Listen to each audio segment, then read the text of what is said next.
ہاں ٹھیک ہے۔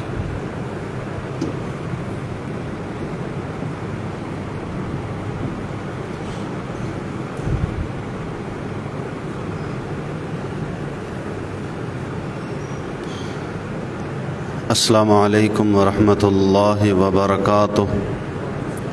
ان الحمد للہ نحمده ونستعینه ونستغفره ونعوذ باللہ من شرور انفسنا ومن سیئات اعمالنا من يهده الله فلا مضل له ومن يضلله فلا هادي له أشهد أن لا إله إلا الله وحده لا شريك له وأشهد أن محمدًا عبده ورسوله يا أيها الذين آمنوا اتقوا الله حق تقاته ولا تموتن إلا وأنتم مسلمون يا أيها الناس اتقوا ربكم الذي خلقكم من نفس واحدة وخلق منها زوجها وبث منهما رجالا كثيرا ونساء واتقوا الله الذي تساءلون به والأرحام إن الله كان عليكم رقيبا يا أيها الذين آمنوا اتقوا الله وقولوا قولا سديدا يصلح لكم أعمالكم ويغفر لكم ذنوبكم ومن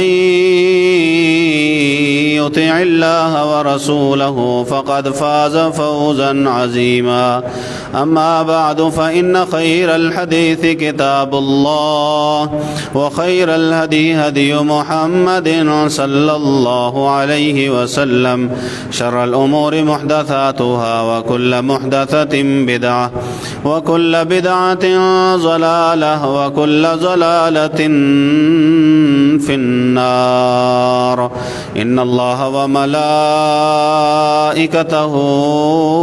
يصلون على النبي يا أيها الذين آمنوا صلوا عليه وسلموا تسليما اللهم صل على محمد وعلى آل محمد كما صليت على إبراهيم وعلى آل إبراهيم إنك حميد مجيد اللهم بارك على محمد وعلى آل محمد كما باركت على إبراهيم وعلى آل إبراهيم إنك حميد مجيد أعوذ بالله السميع العليم وبوجهه الكريم وسلطانه القديم من الشيطان الرجيم من همزه ونفخه ونفثه بسم الله الرحمن الرحيم إن الذين يتلون كتاب الله وأقاموا الصلاة وأنفقوا مما رزقناهم سرا وعلانية يرجون تجارة لن تبور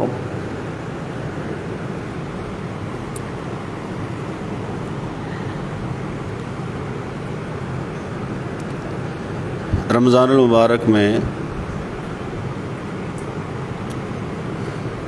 رسول اللہ صلی اللہ علیہ وآلہ وسلم کے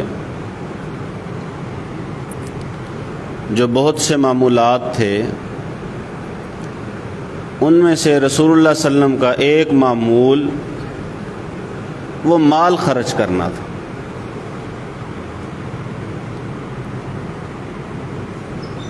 رسول اللہ صلی اللہ علیہ وسلم کی زوجہ محترمہ فرماتی ہیں کہ اللہ کے پیغمبر صلی اللہ علیہ وآلہ وسلم سخی تو تھے ہی، لیکن رمضان میں آپ کی سخاوت وہ اتنی تیزی پکڑ جاتی تھی جیسے تیز ہوا چلتی ہے اور تیزی پکڑتی جاتی ہے، ایسے ہی رسول اللہ صلی اللہ علیہ وسلم کی سخاوت جو ہے وہ رمضان المبارک میں تیز ہوا کی طرح ہوا کرتی تھی۔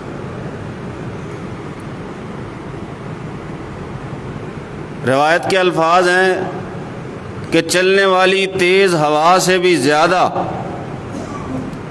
رسول اللہ صلی اللہ علیہ وآلہ وسلم سخاوت فرمایا کرتے تھے۔ عام دنوں میں رسول اللہ صلی اللہ علیہ وسلم کی سخاوت کا اندازہ آپ اس بات سے لگائیں کہ ایک شخص رسول اللہ صلی اللہ علیہ وآلہ وسلم کے پاس آیا، اس نے آ کے دیکھا کہ رسول اللہ صلی اللہ علیہ وسلم کے پاس صدقے کی بکریاں آئی ہوئی ہیں اور بکریوں کی بڑی کثیر تعداد ہے۔ کہنے لگا اللہ کے پیغمبر صلی اللہ علیہ وسلم مجھے ان میں سے کچھ بکریاں دے دیں۔ رسول اللہ صلی اللہ علیہ وسلم نے فرمایا یہ پہلی بکری سے لے کے وہ آخری بکری تک ساری تیری ہے۔ خوش بھی ہوا اور دل میں ڈر بھی رہا ہے تھوڑا تھوڑا۔ بکریوں کو اپنے آگے لگایا، انہیں ہانکنے لگا، چلانے لگا اور بار بار مڑ کے نہ پیچھے دیکھ رہا ہے کہیں میرے ساتھ مذاق تو نہیں کیا، کہیں مجھے بلا نہ لیا جائے، واپس نہ لے لی جائیں۔ رسول اللہ صلی اللہ علیہ وسلم دے دیں پھر واپس لیں، یہ آپ کی شایان شان نہیں ہے۔ ہمارے جیسوں کے لیے بھی رسول اللہ صلی اللہ علیہ وسلم نے فرمایا اگر کوئی چیز دے دی ہے نا کسی کو، تحفے میں دے دی یا صدقے میں دے دی، پھر اسے واپس نہیں لینا، بلکہ مثال بیان فرمائی کہ جیسے کہہ کر کے دوبارہ چاٹ لیتا نا کتا، ایسا کام نہیں کرنا کہ دے کے اور پھر واپس لے لینا۔ وہ بکریاں ہانکتا ہانکتا ہانکتا اپنی قوم کے پاس چلا گیا اور آواز اونچی میں کہا اے میری قوم، محمد صلی اللہ علیہ وسلم پہ ایمان لے آؤ، کیونکہ آپ کی سخاوت اور آپ کی عطا ایسی ہے جب آپ دیتے ہیں تو آپ کو ختم ہونے کا ڈر نہیں ہوتا۔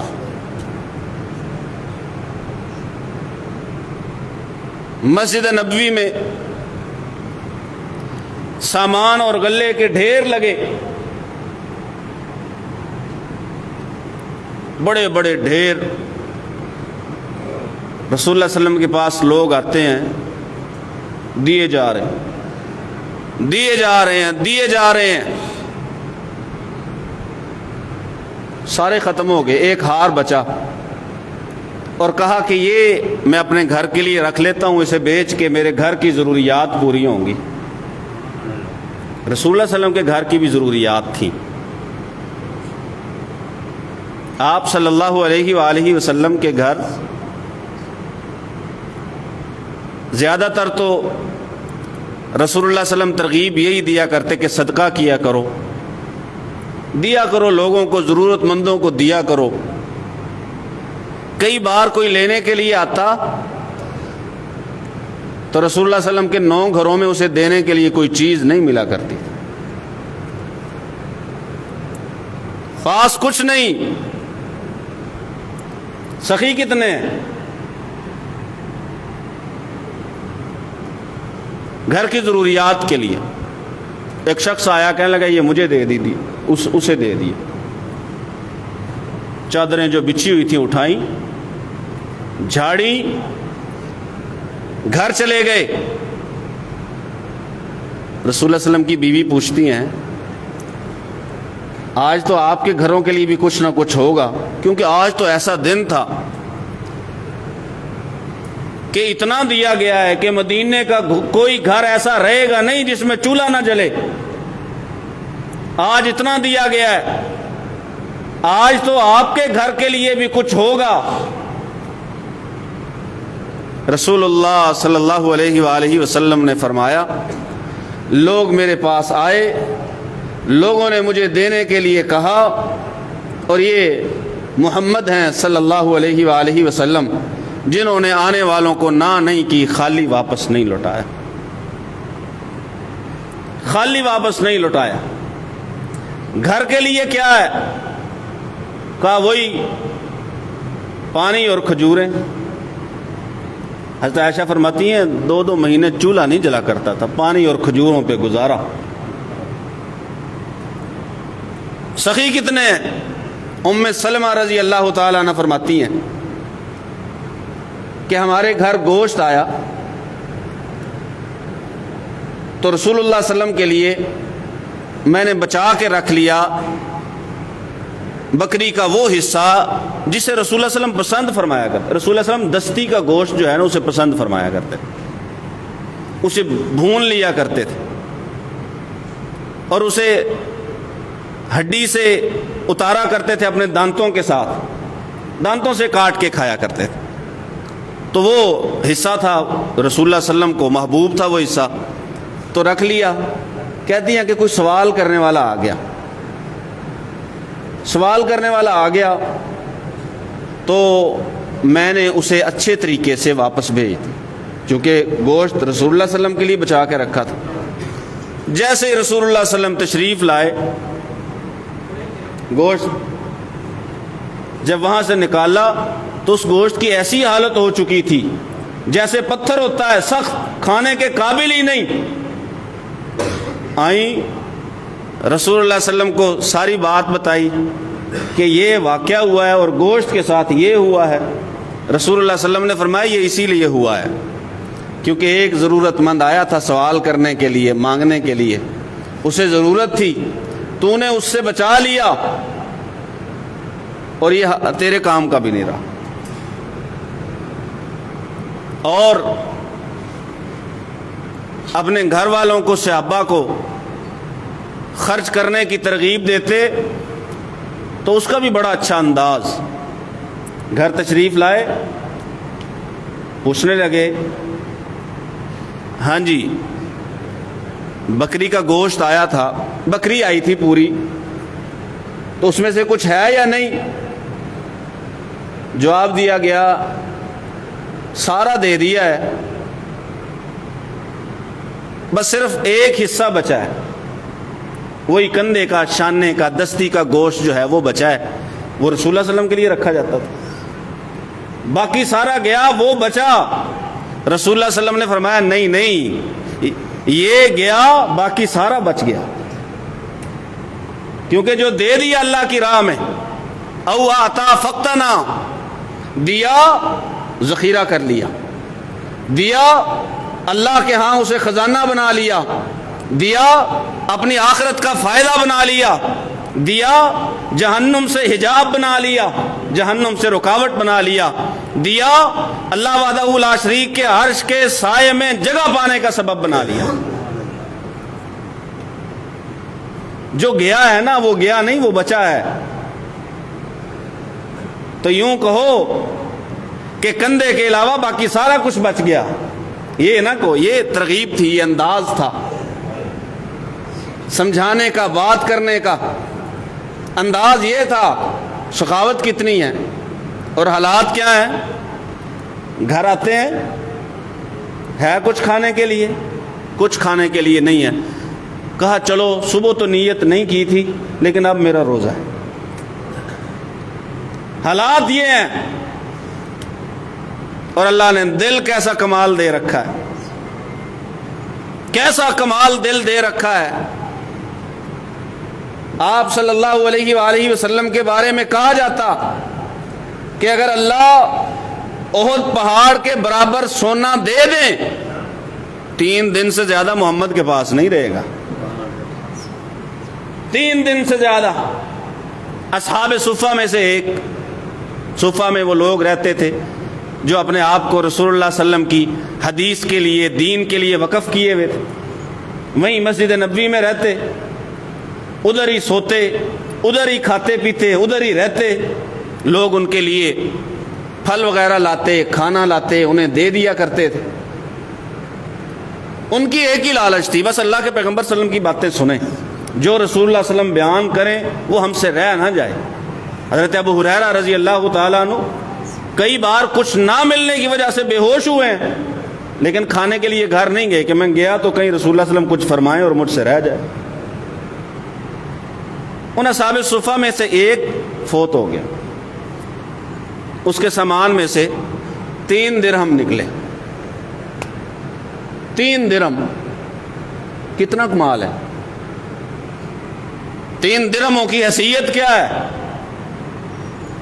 لیکن یہ رسول اللہ صلی اللہ علیہ وسلم ہے، جب تربیت فرماتے ہیں، جب ترغیب دیتے ہیں تو انداز ہی مختلف ہوتا ہے۔ رسول اللہ صلی اللہ علیہ وسلم نے فرمایا کتنا ہی اچھا ہوتا کہ یہ چھوڑ کے نہ جاتا بلکہ اللہ کے راستے میں صدقہ کر کے جاتا، چھوڑ کے نہ جاتا، ذخیرہ نہ کرتا، جوڑتا نہ۔ رسول اللہ صلی اللہ علیہ وسلم ترغیب دیا کرتے تھے خرچ کرنے کی۔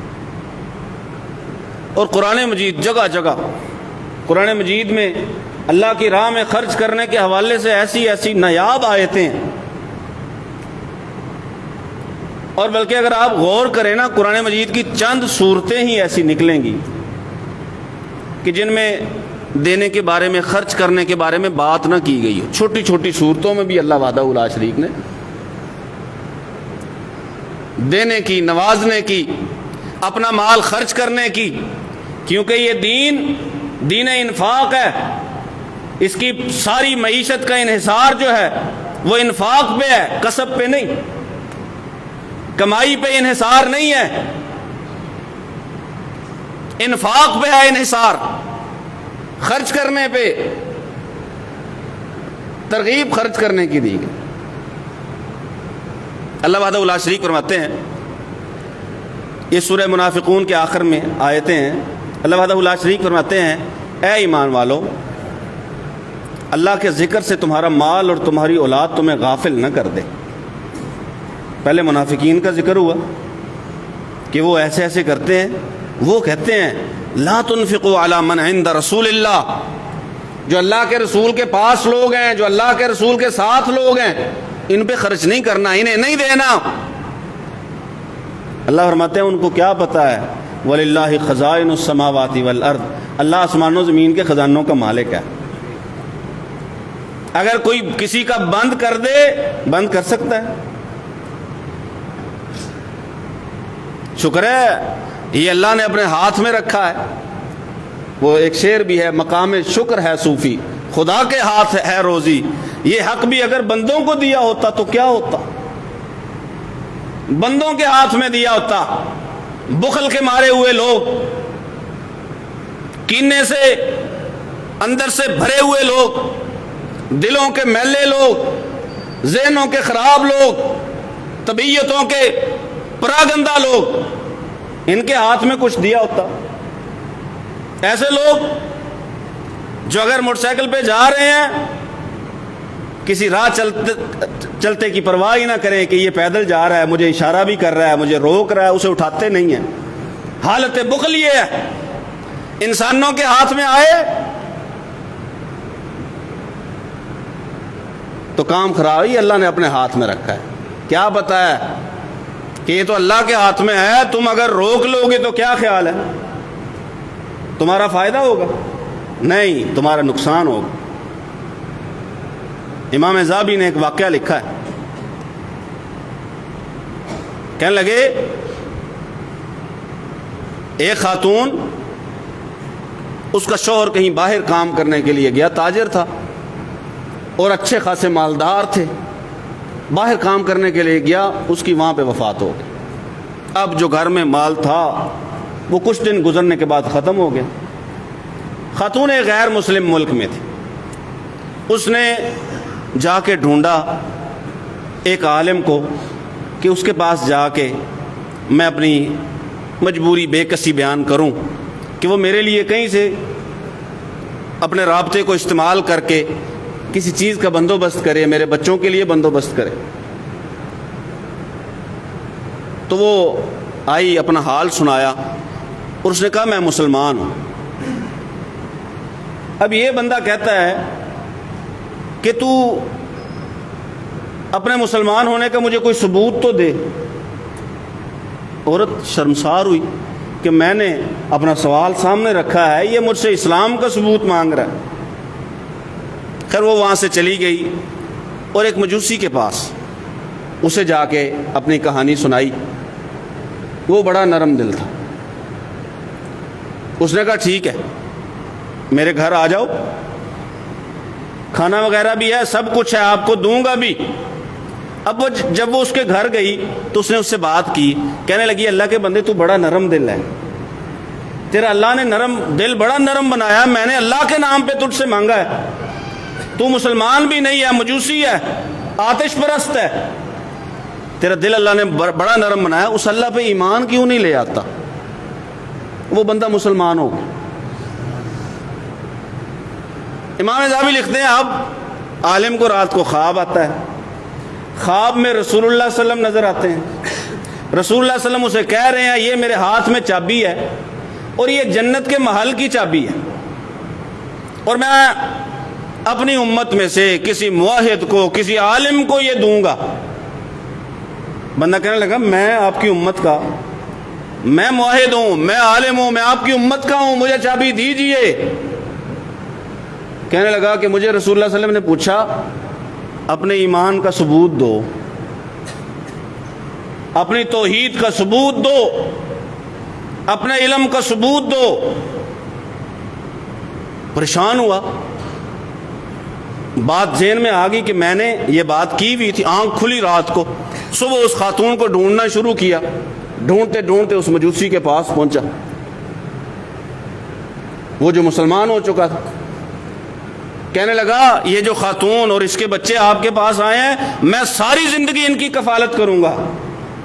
اس نے کہا اللہ کے بندے تجھے تو پتہ ہی نہیں ہے کہ ان کی برکتیں کیا ہیں، تجھے نہیں پتا، دینے والا جو ہے اسے پتہ ہی نہیں ہے کہ دینے کی برکتیں کیا ہیں۔ اس کے پاس اگر کوئی لینے والا آتا ہے تو اس آنے والے کی وجہ سے اسے کتنی برکتیں ملتی ہیں۔ رسول اللہ صلی اللہ علیہ وسلم کا فرمان بھی ہے لعلکم تنصرون وترزقون بضعفائکم۔ بندہ آ گیا، آگے کہتا میرا بھائی ہے، کام نہیں کرتا، کام ملتا نہیں ہوگا، کام کرتا نہیں ہے۔ بعض شارحین نے لکھا ہے کہ وہ رسول اللہ صلی اللہ علیہ وسلم کے پاس ہی وہیں اصحاب صفہ میں ہی رہا کرتا تھا۔ یہ کہتا ہے کام نہیں کرتا، گھر کا سارا خرچ میرے اوپر ہے، اس کی کفالت بھی میرے ذمے ہے، میں خرچ کرتا ہوں۔ رسول اللہ صلی اللہ علیہ وسلم نے فرمایا پاگل تجھے کیا پتا ہے، شاید تیری مدد اور تیرا رزق اسی کی وجہ سے آتا ہو۔ لعلکم تنصرون وترزقون بضعفائکم، تجھے کیا پتا ہے دینے کی برکتیں کیا ہوتی ہیں، اور جو لینے والا آئے وہ اللہ نے بھیجا ہوتا ہے، اللہ نے بھیجا ہوتا ہے۔ رسول اللہ صلی اللہ علیہ وسلم نے فرمایا اللہ قیامت کے دن ایک بندے سے پوچھیں گے ادھر آ، بندہ حاضر ہوگا، جی میرا مالک۔ او بھائی میں بھوکا تھا، تیرے پاس آیا تھا، تجھ سے لباس کا مطالبہ کیا تھا، مجھے لباس نہیں دیا، تو رب العالمین ہے، تجھے لباس کی ضرورت کیا ہے، تو رب العالمین ہے، تجھے کھانے کی ضرورت کیا ہے، تو رب العالمین ہے، تجھے پانی کی ضرورت کیا ہے۔ اللہ پھر اسے فرمائیں گے وہ جو فلاں بندہ تیرے پاس گیا تھا نا وہ میں نے بھیجا تھا۔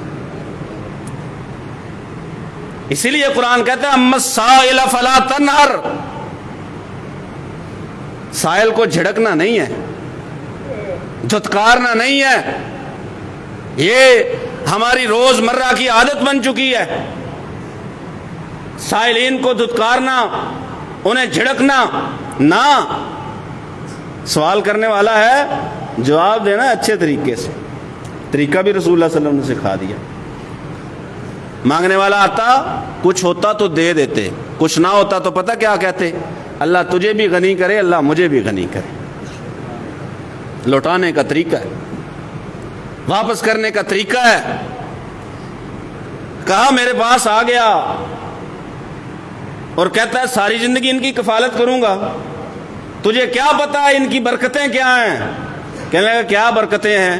کہا رات میں نے اپنے خواب میں محمد الرسول اللہ کو دیکھا ہے، میرے ایمان کی پہلی رات ہے، میں مسلمان ہوا، میرے ایمان کی پہلی رات ہے، میں نے اللہ کے رسول کو دیکھا، اور رسول اللہ صلی اللہ علیہ وسلم کے ہاتھ میں ایک چابی ہے، آپ فرماتے ہیں جنت کے محل کی ہے۔ میں نے کہا اللہ کے پیغمبر کسے دینے کے لیے آیا؟ کہا تجھے دینے کے لیے آیا، تجھے دینے کے لیے آیا۔ لعلکم تنصرون وترزقون بضعفائکم۔ سعودی ٹیلی ویژن پہ چند سال پہلے ایک بندے نے واقعہ سنایا، کہنے لگا مجھے ایک رات خواب آیا، خواب میں مجھے کہا گیا کہ فلاں بندے کو عمرہ کرواؤ، تو میں نے اسے خواب سمجھا، خواب دوبارہ آیا، خواب میں مجھے اس بندے کا نمبر، موبائل نمبر دیا گیا، مجھے جب 2-4 مرتبہ سے زیادہ وہ خواب آیا نا، نمبر مجھے یاد ہو گیا، میں پھر کسی کے پاس پوچھنے کے لیے چلا گیا کہ یہ معاملہ ہے۔ اس نے کہا نمبر یاد ہے؟ کہا اتنی بار خواب آیا کہ نمبر یاد ہو چکا ہے۔ کہا پھر فون ملایا، آگے سے ایک بندے نے اٹھا، جی، اس نے کہا جی میں آپ کو عمرہ کروانا چاہتا ہوں۔ اس نے بھی سمجھا ہوگا کہ مذاق ہے، عمرہ کروانا چاہتے ہو؟ کیوں کروانا چاہتے ہو؟ اس نے وجہ تو نہیں بتائی کہ یہ وجہ، اس نے کہا بس میں آپ کو عمرہ کروانا چاہتا ہوں، مجھے آپ کا کہیں سے نمبر ملا ہے۔ تو اس نے کہا اچھا پھر عمرہ کروانا ہے تو میرے لیے گاڑی بھیج، تو گاڑی بھیجے گا، اسی گاڑی پہ میں آؤں گا، پھر میں عمرہ کرنے جاؤں گا۔ وہ خود ہی چلا گیا، گاڑی پہ اسے لیا اور حرم میں آ گیا، اس نے عمرہ وغیرہ ادا کیا، اور اس نے آ کے کہا کہ میں سعودی عرب میں رہتے ہوئے پہلی بار جو ہے نا ادھر پہلی بار کعبہ میں آیا ہوں، عمرہ وغیرہ ادا کر لیا، حرم سے روانہ ہونے لگے تو کہنے لگا میں 2 رکعتیں پڑھ لوں پھر چلتے ہیں۔ اچھا 2 رکعتیں پڑھنے کے لیے دوسری رکعت کے دوسرے سجدے میں جب گیا نا تو سجدہ لمبا ہو، سجدہ لمبا، اٹھایا، ہلایا جلایا، جان نکل چکی، جان نکل چکی ہے۔ کہنے لگا پھر مجھے خیال آیا کہ اسے تو اللہ تعالیٰ ادھر لے کے آیا ہے اس کے کسی عمل کی وجہ سے، اب وہ اس کا عمل کیا ہے، اتنا اچھا اس کا عمل کون سا ہے، وہ پتہ کرنے کے لیے دوبارہ اس کے علاقے میں چلا گیا۔ لوگوں نے کہا کوئی اتنا نیک آدمی تو نہیں تھا، سگریٹ بھی پیا کرتا تھا، نیک بھی اتنا نہیں تھا، نمازیں وغیرہ تو پڑھا کرتا تھا، لیکن کوئی خاص نیکی والا عمل نہیں ہمیں یاد۔ وہ اس کے گھر چلا گیا، اس کے پڑوسیوں کے پاس چلا گیا، اس نے جا کے واقعہ سنا، اس نے کہا اس بندے کی کوئی خاص نیکی اگر یاد ہو، لوگ تو کہتے ہیں کوئی نہیں اتنا نیک آدمی نہیں تھا۔ وہ خاتون کہنے لگی 10 سال یا اتنے سال ہو گئے میرا خاوند فوت ہو گیا، اور یہ جو بندہ تھا نا گھر میں اس کے جو بھی سامان یہ لے کے آتا، اپنے گھر کے لیے بھی لاتا، میرے گھر کے لیے بھی لاتا، اپنے بچوں کے لیے بھی لاتا، میرے بچوں کے لیے بھی لاتا۔ اس نے کہا واقعی یہی اس کی نیکی تھی جو اللہ کو اس قدر پسند آئی کہ اللہ نے عام سے بندے کو دیہات سے اٹھایا، حرم میں بھیجا، اور وہاں پہ اس کی موت آئی جہاں پہ موت کی تمنا کائنات کا ہر مسلمان کرتا ہے۔ تمہیں کیا پتا ان کی برکتیں کیا؟ کہا اللہ کے رسول نے مجھے ان کی وجہ سے، تو مسلمان موحد، میں مجوسی، کبھی میرے پاس آیا ہے دین کی دعوت دینے کے لیے؟ کبھی نہیں آیا۔ اس کو مجھ سے غرض بھی تھی مال ملنے کی، پتہ بھی تھا میں غیر مسلم ہوں، لیکن پھر بھی اس نے مجھے دین کی دعوت دی ہے۔ تجھے کیا پتا ان کی برکتیں کیا ہیں؟ اللہ فرماتے ہیں خزانے اللہ کے پاس ہیں، یہ نہ سمجھو میں نہیں دوں گا تو اس کا بنے گا کچھ نہیں، میں روک دوں گا تو وہ کر کچھ نہیں سکے گا، اسے دے گا کوئی نہیں، وہ جی نہیں سکے گا، ایسی بات نہیں ہے۔ وَلِلَّهِ خَزَائِنُ السَّمَاءِ، یہ منافقوں کی سوچ ہے، میں نہیں دوں گا تو اس کا کچھ ہوگا نہیں، دے دیتے ہیں، پھر اگر ادھر سے کوئی مسئلہ بن جائے، کوئی ناراضی ہو جائے جس کو دیا ہے، پتہ کیا کہتے ہیں، اگر میں نہ دیتا پھر دیکھتا کہ تیرے ساتھ کون کرتا ہے۔ یہ تو نے نہیں دیا اسے، یہ اللہ نے دلوایا ہے، اللہ دلوا رہا ہے۔ بڑا بننے کی ضرورت نہیں ہے، بڑا بولنے کی ضرورت نہیں ہے، تکبر کرنے کی ضرورت نہیں ہے، احسان جتلانے کی ضرورت نہیں ہے۔ ادھر تو نے احسان جتلایا، ادھر اللہ نے تیرا دیا ہوا اکارت کر دی، سب فارغ۔ لا تبطلوا صدقاتکم بالمن والاذى کالذی ينفق مالہ رئاء الناس۔ احسان جتلا دیا، تو ایسے ہی ہے جیسے تو نے ریاکاری کے لیے اپنا مال خرچ کیا۔ قرآن میں اللہ کہتا ہے، سورہ بقرہ ہے، کالذی ينفق مالہ رئاء، احسان جتلاتا ہے، باتیں کرتا ہے، باتیں سناتا ہے، میں نے تجھے سنبھالا، میں نے تجھے پالا۔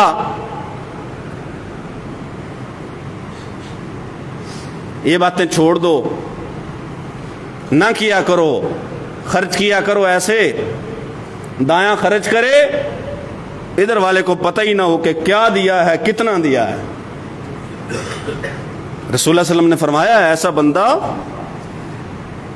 بلکہ ایک حدیث اس سے پہلے سن لیں، ہر ایک بندہ قیامت کے دن اپنے صدقے کے سائے میں ہوگا، حتی یقضی بین الناس، اور یہ سایہ اس پہ اس وقت تک قائم رہے گا جب تک سارے لوگوں کا فیصلہ نہیں کر دیا جاتا۔ بندہ صدقے کے سائے کے نیچے، لوگ دھوپ میں، لوگ پسینے میں، لوگ تپش میں، سورج آگ برسا رہا، کئی لوگ اپنے پسینے میں غوطے لگا رہے، اور یہ اپنے صدقے کے سائے میں۔ اور یہ شخص جو چھپا کے کرتا ہے، رسول اللہ صلی اللہ علیہ وسلم نے فرمایا یہ تو اللہ کے عرش کے سائے میں ہوگا، جس دن اس عرش کے سائے کے علاوہ کوئی سایہ میسر ہی نہیں ہوگا۔ سبعۃ یظلھم اللہ فی ظلہ یوم لا ظل الا ظلہ، 7 قسم کے لوگ ایسے ہیں اللہ وحدہ لا شریک جنہیں قیامت کے دن اپنا سایہ نصیب فرمائیں گے، جس دن کوئی سایہ نہیں ہوگا۔ یہ تو دیتا ہے، اس سے لینے کی امید رکھ، اس سے لینے کی امید رکھ، وہی تجھے دے گا۔ وہ کہتا ہے ما انفقتم من نفقۃ فہو یخلف، جو دیتے ہو وہ اس کا بدل تمہیں دیتا ہے، کوئی فری میں لے رہا ہے، دیا ہے تمہیں عطا کیا ہے، تمہیں نوازا ہے، تجھ سے زیادہ خوبصورت، زیادہ قد کاٹھ والے، زیادہ اچھی بول چال والے، زیادہ اچھے لباس والے، زیادہ اچھے خاندان والے مال میں تجھ سے کم ہے۔ یہ تجھے اگر دیا ہے تو اس نے عطا کیا، اس نے، یہ اس کی دین ہے۔ وَلِلَّهِ خَزَائِنُ السَّمَاءِ، خزانے اس کے پاس ہیں، اس کی ملکیت ہیں۔ اور پھر اللہ فرماتے ہیں تمہارا مال، تمہاری اولاد تمہیں غافل نہ کر دے۔ آ جائیں وہیں سورہ منافقون والی آیتوں پہ دوبارہ، یہ مال اللہ کے ذکر سے غافل نہ کر دے، اللہ کی یاد سے غافل نہ کر دے۔ اور جسے مال نے غافل کر دیا نا، وہ خسارے میں گیا۔ وَأَنفِقُوا مِمَّا، اگلی آیت قابل غور ہے، أَنفِقُوا مِمَّا رَزَقْنَاكُم مِّن قَبْلِ أَن يَأْتِيَ أَحَدَكُمُ الْمَوْتُ، جو ہم نے دے رکھا ہے تمہیں اس میں سے خرچ کر لو، جو ہم نے تمہیں دے رکھا ہے اس میں سے خرچ کر لو، اس سے پہلے کہ تم میں سے کسی کو موت آ جائے۔ پھر جب موت کا وقت آئے تو وہ کیا کہے، ربی لولا اخرتنی الی اجل قریب، اللہ تھوڑی سی مہلت دے دیتا، تھوڑا سا وقت اور، الی اجل قریب، تھوڑا سا وقت اور۔ محدثین حدیث پڑھایا کرتے، قرآن پڑھایا کرتے تو وہ مفہوم کرتے ہوئے بتایا کرتے کہ وہ اشارے سے ایسے، وَيُقَلِّلُ، اسے کم کرتے آتے، اتنا سا وقت، اتنا سا وقت، اتنا سا وقت، اتنا سا وقت، لولا اخرتنی الی اجل قریب، کیوں بھئی کیا کرنا ہے مہلت لے کے، فاصدق، میں کوئی صدقہ کر لوں، میں کوئی صدقہ کروں، یہ اتنا مال، وہ یہ تو وارثوں کے پاس رہ جانا ہے، یہ میرے بچے، میری بیوی، میرے رشتہ دار، یہ سارے اسے پتہ نہیں میرے لیے کوئی صدقہ کرے گا کہ نہیں کرے گا، میں اب صدقہ کر دوں، وَأَكُن مِّنَ الصَّالِحِينَ، صدقہ کروں، نیک ہو جاؤں۔ اللہ فرماتے ہیں لَن يُؤَخِّرَ اللَّهُ نَفْسًا إِذَا جَاءَ، ٹائم آ گیا، اب اللہ نے مہلت نہیں دینی، مہلت اب ہے، تصدق، رسول اللہ صلی اللہ علیہ وسلم نے فرمایا صدقہ کر، جب تو تندرست ہو، جب تو جوان ہو تب صدقہ کر، شحیح، اس وقت صدقہ کر جب تجھے مال کی ضرورت ہو۔ مرتے ہوئے بندے کو کیا ضرورت، مرنے والے کو کیا ضرورت، بندہ مر رہا ہے یہ بھی فرمان ہے رسول اللہ صلی اللہ علیہ وسلم، مر رہا ہے بندہ، پتہ چل گیا، رسول اللہ صلی اللہ علیہ وسلم نے فرمایا جان یہاں اٹکی ہوئی ہے، صرف زبان چل رہی ہے، باقی جسم ختم ہو چکا. کہتا ہے یہ اتنا مال ہے، اتنا اس کو دے دو، اتنا اس کو دے دو، اتنا اس کو دے دو. رسول اللہ صلی اللہ علیہ وسلم فرماتے ہیں اب اس کے لیے یہی حکم ہے بھئی تو جا، مال کسی کو ہو چکا ہے. مرنے والے کو کیا ضرورت ہے مال کی؟ جب تجھے ضرورت ہے، تو تندرستی میں ہے، تو جوان ہے، تب خرچ کر، تب کر خرچ. ابو طلحہ انصاری رضی اللہ تعالیٰ عنہ کا واقعہ پڑھ، قرآن مجید کی آیت اتری لن تنالوا البر حتى تنفقوا مما تحبون، وہ خرچ کرو جس سے تم محبت کرتے ہو، تب جنت ملے گی. نیکی کی معراج کو تب پہنچو گے جب وہ خرچ کرو گے جو تمہیں خود کو پسند ہے. کہنے لگے میں نے اپنا سب سے محبوب مال جو ہے نا رسول اللہ کے حوالے کر دیا، سب سے محبوب باغ رسول اللہ کے حوالے کر دیا. اللہ کے پیغمبر جیسے آپ چاہیں. رسول اللہ صلی اللہ علیہ وسلم نے فرمایا اپنے فلاں رشتہ دار کو دے دیں. اچھا خرچ کرنے میں سب سے پہل رشتہ داروں کی ہے، ان پہ خرچ کرنا چاہیے. ابو طلحہ انصاری رضی اللہ تعالیٰ کا واقعہ پڑھ، عثمان ابن عفان رضی اللہ تعالیٰ کا واقعہ پڑھ. 100 اونٹ، پھر 100 اونٹ، پھر 100 اونٹ، پھر 100 اونٹ، 7 بار 100 اونٹ. پھر کہا آپ دینار دو، رسول اللہ صلی اللہ علیہ وسلم نے کہا دینار لیجئے. رسول اللہ صلی اللہ علیہ وسلم دیناروں کو یوں پلٹ رہے ہیں دونوں ہاتھوں میں، ادھر سے ادھر، ادھر سے ادھر. ما ذر عثمان ما عمل بعد اليوم قط، کسی کے لیے نہیں کہا گیا یہ جملہ. عثمان عفان کے بیٹے آج کے بعد کوئی بھی نیکی نہ کرے، جنت تیرے لیے پکی ہے. عمر فاروق رضی اللہ تعالیٰ کا واقعہ پڑھ، کہتے ہیں رسول اللہ صلی اللہ علیہ وسلم مال لاؤ، میں گھر آ گیا، سارے مال کا حساب لگایا، سارے مال کا آدھا لا کے پیش کر دیا رسول اللہ صلی اللہ علیہ وسلم کے پاس، آدھا پیش کر دیا، پورے مال کا آدھا پیش کر دیا. کیا لائے ہو؟ اللہ کے پیغمبر جتنا تھا آدھا لے آیا. ابو بکر صدیق رضی اللہ عنہ کا واقعہ پڑھیے، وہ بھی اسی غزوے کا. کیا لائے ہو؟ کہا سارا ہی لے آیا، سارا ہی. گھر میں کیا ہے؟ کہا اللہ اور اس کے رسول کی محبت ہے، اللہ اور اس کے رسول کی محبت ہے. یوں دیا ہے، اللہ نے بادشاہتیں دی ہیں، اللہ نے عزتیں دی ہیں، اللہ وحدہ لا شریک نے وہ مقام و مرتبہ دیا ہے جو کائنات میں کسی کو نہیں دیا. عمر رضی اللہ تعالیٰ عنہ فرماتے ہیں اس دن میری کوشش تھی کہ میں سب سے بڑھ جاؤں گا، لیکن جب ابو بکر نے کہا نا سارا ہی مال ہے، تو میں نے کہا تو اس سے نہیں بڑھ سکتا آئندہ. اس کے بعد میں نے کبھی مقابلہ کیا. اللہ وحدہ لا شریک فرماتے ہیں بے شک وہ لوگ جو اللہ کی آیتوں کی، اللہ کی کتاب کی تلاوت کرتے ہیں اور نماز قائم کرتے ہیں، اور جو ہم نے انہیں دے رکھا ہے اس میں سے خرچ کرتے ہیں، یرجون تجارت لن تبور، وہ اللہ سے ایسا سودا کرتے ہیں جس سودے میں گھاٹا نہیں ہے. وما علیہ الا اللہ.